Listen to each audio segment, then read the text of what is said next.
Hello friends, welcome to the SNE medical classes. Today we will discuss regarding radiation therapy. First we will discuss about what is radiation therapy. Radiation therapy जो है ये क्या होती है, ये भी cancer जो है उसको ट्रीट करने का, कोई ट्यूमर को ट्रीट करने का एक ट्रीटमेंट जो है वो होता है। It is a medical treatment using high doses of radiation to target and destroy cancer cells. इसमें क्या होता है, हाई डोज का जो है वो रेडिएशन जो है वो पर्टिकुलर साइट जहाँ पे कैंसर हुआ है उस पर जो है वो यूज़ किया जाता है ताकि कैंसर सेल्स जो है वो डिस्ट्रॉय हो सके। उनको हम पर्टिकुलर टारगेट करते हैं और वो कैंसर सेल्स को जो है वो डिस्ट्रॉय करते हैं। नेक्स्ट वन, इसके टाइप्स जो हैं वो क्या रहते हैं। फर्स्ट वन है हमारा external beam radiation. External beam radiation मतलब एक्सटर्नली साइड से जो रेडिएशन दिया जा रहा है उसको हम क्या कहेंगे, external beam radiation.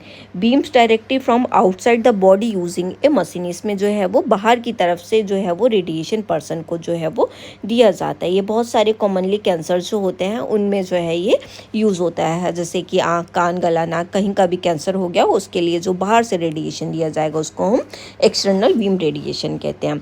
Next one क्या है, इंटरनल रेडिएशन। इंटरनल रेडिएशन को हम ब्रैकीथेरेपी भी बोलते हैं। ये क्या रहता है, radio active material placed inside और नियर द ट्यूमर। इसमें क्या किया जाता है, एक रेडियो एक्टिव मटेरियल जो होता है उसको जो है अंदर तरफ जो या फिर उसके ट्यूमर के पास में जो है वो रख दिया जाता है जिसकी वजह से कैंसर सेल्स जो हैं वो डिस्ट्रॉय हो सके। Effective for localised cancer. ये कोई पर्टिकुलर अगर एक लोकल एरिया का कैंसर हो रखा है, ठीक है, किसी भी रीज़न का, तो फिर उसके लिए जो है ये इफेक्टिव बहुत ज़्यादा रहती है। नेक्स्ट वन है सिस्टेमिक रेडिएशन। ये क्या रहता है, radio active substance administer internally. इसमें क्या किया जाता है, जो रेडियो एक्टिव सब्सटेंस होता है इसको इंटरनली बॉडी के अंदर इंसर्ट किया जाता है। ये हम जो है वो पिल्स की हेल्प से कर सकते हैं या फिर जो है वो इंजेक्शंस की हेल्प से जो है वो कर सकते हैं। Target cancer cells through out the body. ये जो है वो पर्टिकुलर कोई भी अगर बॉडी के अंदर सिस्टमिक है तो ये क्या करेगा, कोई भी सेल्स को जो है वो कैंसर सेल्स को पूरी बॉडी में कहीं पे भी हो रखी है तो उसको ये टारगेट करता है।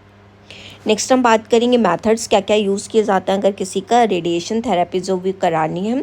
Intensity modulated radiation therapy. तो फर्स्ट वन है इसमें इंटेंसिटी के बेस पे कराई जाती है। इसमें क्या किया जाता है, बीम की इंटेंसिटी जो कितना ज़्यादा हो रखी है, इंटेंस कितना है, उसको जो मतलब कितना रेडिएशन का एक्सपोजर जो है वो किया जा रहा है उसमें ये मेज़र करते हैं। Minimise damage to surrounding healthy tissue. ये जो है वो बाहर से दिया जा रहा है तो ये क्या किया जाएगा, उसमें जो है वो कोई भी हेल्दी टिश्यू वगैरह को जो ये डैमेज जो है वो कम होने देती है, उसके रिस्क जो है उसको मिनिमाइज कर देती है। नेक्स्ट वन है स्टीरियोटैटिक रेडियो सर्जरी। ये क्या करेगी, high doses of radiation delivery precisely to a small target. ये क्या करेगी, एक स्मॉल एरिया में जो है वो उसको टारगेट करके वो हाई डोजेज ऑफ रेडिएशन जो है वो दिया जाता है।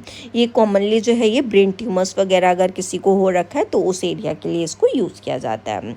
नेक्स्ट वन है प्रोटॉन थेरेपी। प्रोटॉन थेरेपी क्या होती है, uses proton instead of traditional photons और रेडिएशन। ठीक है, ये क्या किया जाता है, इसमें जो है प्रोटॉन थेरेपी तो इसमें क्या किया जाएगा, प्रोटॉन्स का यूज जो है वो किया जाता है और उसको ये क्या करेगा, जैसे रेडिएशन जो है वो किसके थ्रू दिया जाएगा, प्रोटॉन्स के थ्रू दिया जाएगा।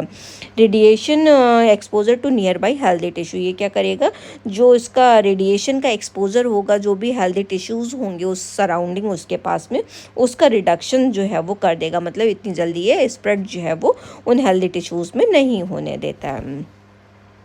नेक्स्ट वन है इमेज गाइडेड रेडिएशन थेरेपी। इसमें क्या किया जाता है, combines imaging technology with radiation therapy. इसमें क्या है, उसका इमेज पर्टिकुलर लेके वहीं पे उसके एरिया पे जो है वो दिया जाता है। इसमें जो है एक्यूरेट एरिया जो है वो टारगेट किया जाता है। Ensure accurate targeting by adjusting for patient movements. उसके पेशेंट के मूवमेंट्स जो हैं वो देखे जाते हैं और स्पेसिफिक एरिया जो होता है उसके पर्टिकुलर एरिया पे, जैसे कहीं का भी कैंसर है उसके पर्टिकुलर एरिया पे जो है वो किया जाता है। नेक्स्ट वन है फ्रैक्शनेशन। इसमें क्या किया जाएगा, radiation delivered in a smaller control doses over several session. इसमें जो है थोड़ा थोड़ा करके फ्रैक्शनल जो फ्रैक्शंस जो होते हैं डोजेस के वो थोड़े थोड़े करके जो है वो यूज़ किए जाते हैं और कंट्रोल्ड यूज़ किए जाते हैं, ज़्यादा नहीं दिए जाते और बहुत बार सेशन जो हैं उसके किए जाते हैं, थोड़ा थोड़ा करके हर एक सेशन में जो है वो डोज जो है उसको दी जाती है। ये क्या करता है, जब ये थोड़ा थोड़ा करके दी जा रही है तो ये क्या करेगा, जो नॉर्मल टिश्यूज़ होंगे उनका जो एक्सपोजर जो है, उनका जो डैमेज जो है ये मिनिमाइज़ करता है।